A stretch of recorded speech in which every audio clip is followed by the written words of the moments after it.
We're rocking and we're rolling. That was weird. What's up, YouTube? Gemini Johnny back again with another compilation of creepy TikToks to make you question everything. This is day 10 of TikToktober, where I'm taking you through the weirdest, creepiest, and most disturbing footage I can find. So without further ado, let's jump right in. Alright, let's get into it. Happiest place in every state. Iowa, Stony Hollow Road. Known as the most haunted road in its state.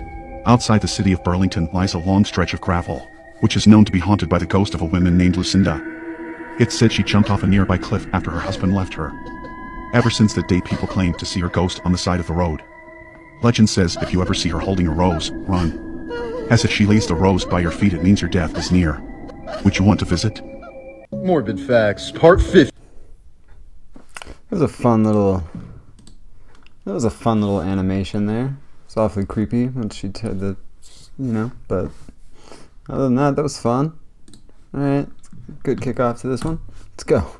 50. Actor Jake Lloyd played young Anakin Skywalker in Star Wars The Phantom Menace, but at the age of 12, he retired from acting permanently due to bullying and destroyed all of his Star Wars memorabilia. Years later, he was diagnosed with paranoid schizophrenia after being involved in a high-speed car chase with police. In a Mexican prison in 2020, two rival drug cartels decided to put their differences aside and play a... I thought those were related facts. I was like, dang, he really went from riches to rags, man. You go from being Anakin Skywalker to... That's not what happened, though. No. He was diagnosed with paranoid schizophrenia after being involved in a high-speed car chase with police. In a Mexican prison in 2020, two rival drug cartels decided to put their differences aside and play a friendly soccer match. Somehow the game ended with 16 people dead. The first suicide hotline was started by a British priest named Chad Verrat in 1953. He decided to start it after directing a funeral for a girl who took her own life when she had her first period. She thought she contracted an STD and had no one to talk to reassure her that she was fine. In 2020, a Jesus statue in India had water mysteriously dripping from its toes. Worshippers flocked from all over to collect and even drink this miracle water. But soon enough, the source of the water was found to be a clogged toilet near the statue. Disturbing facts you wish you could unhear. Part. And that's why you don't drink water that comes out of statues. Alright? Lesson learned. 3. This video shows a man playing Dance Dance Revolution being recorded by some people making fun of him. 6 months later, the man Adam Lanza would murder his mother, then drive to Sandy Hook Elementary where he would murder 6 adults and 20 children. A 46-year-old man found and attacked a 13-year-old boy because he was killing him too many times in a game of Call of Duty. There have been numerous cases of people's intestines being sucked out of them by vacuum toilets on airplanes. So if you want to keep your insides, make sure to stand up before flushing. Well, that's a new fear unlocked. I didn't know the thing about toilets on airplanes, but I guess I don't know, never pooping on an airplane again. Can't have anything nice.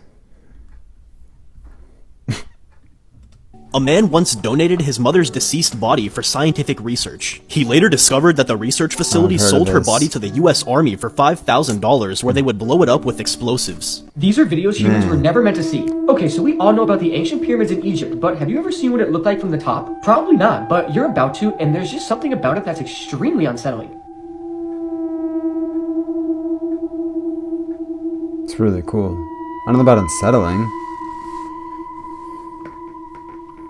With the creepy TikTok music makes it okay, so there's only been a couple but... documented videos of people on top of the pyramids, and that is one of them.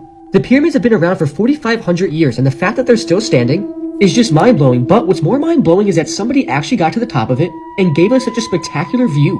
Some Egyptians back in the day definitely stood there at some point in their lives and enjoyed the same exact view just in a different world 4,500 years ago. So let me know if you would try and risk it and get to the top of the pyramids, because this person did and got a once-in-a-lifetime view that none of us will ever experience. Japanese yokai, Kamikiri, the barber yokai. Kamikiri are small creatures with a scissor-like beak and has hands like razors. They are small enough to sneak quietly through open windows and doors. The main goal of a Kamikiri is to cut a person's hair off. They will hide under roof tiles and will wait for someone to pass by. Often, the victim is asleep in bed when the Kamikiri attacks. In the olden days, they are feared because having long hair was the only fashion back then. But nowadays, with different hairstyles being popular, they are no longer feared. Morbid Facts, Part 47. Bruce Lee's son Brandon was accidentally killed while filming for The Crow when he was only 28 years old. A prop gun was loaded improperly, causing dummy bullets to fire at him with the same force as live ammunition. Author of Frankenstein, Mary Shelley, is said to have lost her virginity on top of her mother's grave. She also kept her dead husband's heart and carried it around for 30 years until her death in 1851. In 2014, Harvard University discovered that 2 books in their library were bound using human skin. One of the books is called Destinies of the Soul, and inside, the author left a note that read, "A book about the human soul deserved to have a human covering." In 2015, a woman claimed that she could smell Parkinson's disease. To test this, doctors gave her 12 shirts to smell, and 6 of them were from Parkinson's patients. She correctly identified the 6 shirts, but also chose 1 from the control group. 8 months later, that person was diagnosed with Parkinson's. So I've seen videos that Japan wanted to make real-life Pikachus, and they have. Nintendo wanted to take this project. For the past, I'd say 7-8 years, they were extracting DNA from rabbits, hamsters, and eels. And I don't know what's the rate from each, but they made an animal that looks like a Pikachu. It also has the red cheeks, yellow body, and like black ears and like a black nose, black eyes. 5 years later, they have made this Pikachu. Okay, the eel DNA that they extracted is because they wanted to give him zapping powers like Pikachu. Why give electricity, like real electricity? Why are you like weaponizing this shit? They got this. They made this animal. Yeah. And they wanted to test it out. It looks so cute. It's like so innocent, you know, bro. Wallah, it looks exactly like Pikachu, bro. They brought this thing home, and they wanted to test it out as a pet in a household. He was so like vulnerable, cute, you know. One day, these people go out. They come back home. Their dog is dead. This thing is so territorial, bro. This thing is so violent. And then people are like, if we created Pokemons and we made Pokemons real, Yeah. we would be doomed, bro. We were joking when we said we wanted real life Pokemon. That was complete satire. Nobody wants real Pokemon. Nobody needs a real Pikachu. Nobody wants a Charizard flying around. Nobody wants any of that. Mewtwo. We saw the movie. We've seen the movie. We don't want Mewtwo. Okay? No Mewtwo. Thanks. Alright. Let's go. Not yet, bestie. Also, we're playing the rake today. A real photo of the rake himself that was captured in the woods. Sit on the edge of your bed in a dark room. Rake, I offered you my... You hear the growling, run. Join the live. If your dog starts acting like this, it may be warning you of an evil presence. A tattoo artist in Sydney, Austin, was woken up at 5:30 a.m. by her dog Coda. Terrible. What exactly did Coda see that caused her to act in such a way? Let me know what you... Breaking news, after more than 50 years, the woman in the box has been identified. The woman's body was found wrapped in plastic in a trunk on October 31st, 1969 in St. Petersburg, Florida. Witnesses told police they saw 2 men arrive in a pickup truck and place the trunk in a field before driving away. For years, detectives searched for missing persons report that matched descriptions of the victim, but they had no luck. The case went cold and she was buried under, quote, Jane Doe. In 2010, they exhumed her remains, however, they were, quote, too degraded, and again, the case went cold. But in late 2022, early 2023, they were able to get a hair strand that had not been tested. This identified the woman as Sylvia June Atherton from Arizona. They said she had 5 children and absolutely no ties to Florida or St. Petersburg. Detectives say she left Tucson with her children and took 2 of them to her ex-husband in Chicago. She was never seen by her children again. Authorities say they now know the trunk that she was found in belonged to her. They also know that she remarried and her husband never reported her missing, and he passed away in 1999. They said, quote, so you can see there's some inferences here that we have to kind of fill in the gaps. Authorities say at this time they do not know who took her life. They say this is where amateur sleuths come in and they are asking for the public's assistance in helping. After being identified, her daughter says she feels, quote, relief. I'll keep you guys updated. What do you think? Drop Somehow. Whew, she talked quick, but I think I call that. Whoa, that was a crazy story. Shout out to DNA and forensics, and not being a murderer, because I would get caught because DNA and forensics.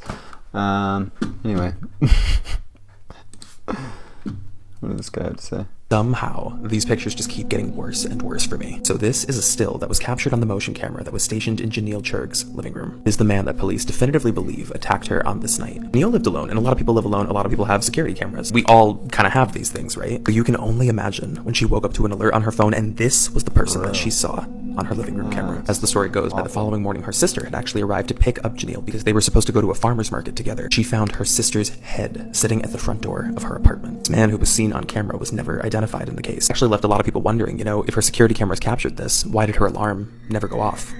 Loopsy Gamers has been facing some really creepy paranormal events in her home lately. In this first video that I'm about to show you guys, titled Witch Shapeshifts into Cat, she captures something really strange on camera. Check this out. Estamos viéndolo. ¿Quién eres?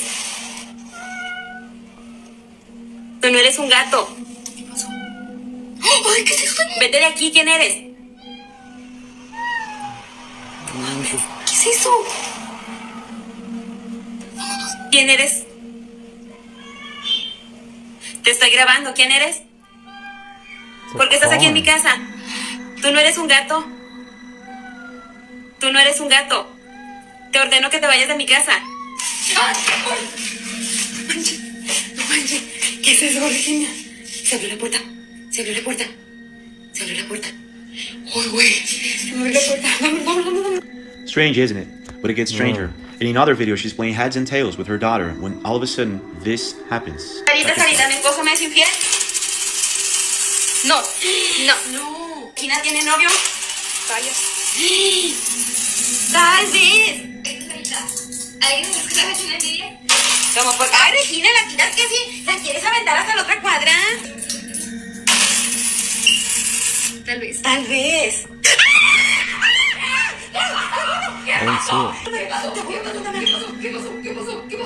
Another true crime story of how they were caught and happy. Tal vez. That was a man on her shoulder for a second. That was crazy. Another true crime story of how they were caught and happy Mother's Day. Charles Neiman and his wife Devin went into a convenience store to get snacks when they were approached by a male. The man wanted to rob Charles and instead shot him twice, killing him. The wife described the attacker as a younger Hispanic male. The convenience store footage had a camera inside. Though grainy, it did show some information. It showed a gray pickup truck enter the lot. A front passenger opened up the door for a back passenger who was the suspect. Found a black t-shirt in a nearby alley and two .40 caliber shell casings. Officer noticed a square firing pin which indicated a Glock. Well, a man in Colorado heard about the crime and actually thought he encountered the suspects before the crime took place. He said he saw three men in a gas station with a Chevy truck with Louisiana plates. Police didn't have much else to go on, so they used an investigative tool called IBIS, and they entered the casings into the Integrated Ballistic Identification System. Very similar to the DNA databases and the fingerprint databases, but it's for casings and bullets. They take high-definition scans of the bullets and casings, and they can use those to link to other cases, such as cold ones. Bullets and casings have unique markings that can help police identify the gun used. When police entered the casings into the database, there was no match, and the case went cold. Police got a small amount of DNA from the black shirt, but it was a weak sampling, and they weren't able to get a full profile. 4 years later, police tried to use the IBIS system again, but this time they expanded to other states other than Oklahoma. This time they got a match to a Glock that was recovered in Denver, Colorado from a previous crime. But the man who had the gun had a solid alibi and was not a suspect in the case. This is because guns used in crimes, especially with gangs, travels all over. So police traced the Glock serial number, and it came back to a police chief in Louisiana whose gun was stolen. Turns out a gray pickup truck was stolen that same day in Louisiana. The victim with the stolen pickup truck told police he noticed a cigarette butt in his driveway and he didn't smoke. So police collected it and they were able to get a DNA hit off of it. DNA came back to a man named Zach Wilson. When police showed him a photo of the victim, he started crying in the fetal position and quickly confessed to the crime. He said he had gone on a multi-state crime spree with his half-brother and a friend. It was his half-brother Timothy D's turn to commit a crime. He robbed the victim, freaked out, and actually shot him out of panic. He said they later fled to Colorado and he tried to sell the gun, but somebody else actually stole it from him. Zach and the friend got 25 and 35 years, but the half-brother who shot the victim got life with the possibility of parole. Casings and a cigarette butt solved this case, and that was how they were caught. Man, that's crazy. I mean, imagine the detective work that had to go into that to solve that crime. I guess it's a good thing the family was able to get justice. So, yeah. Oh, man. Idiot kids ruin their lives. I mean, they're not really kids. Let's be real. They were grown men. But one multi-state crime spree. That's all it takes, you know? Anyway, that's it. Day 10 in the books. We did it. We've done it. We're doing it again. If you're enjoying this video, be sure and check the link in the description where I've got the entire playlist. And of course, you can find the original video there as well. Until next time, which is tomorrow. Peace.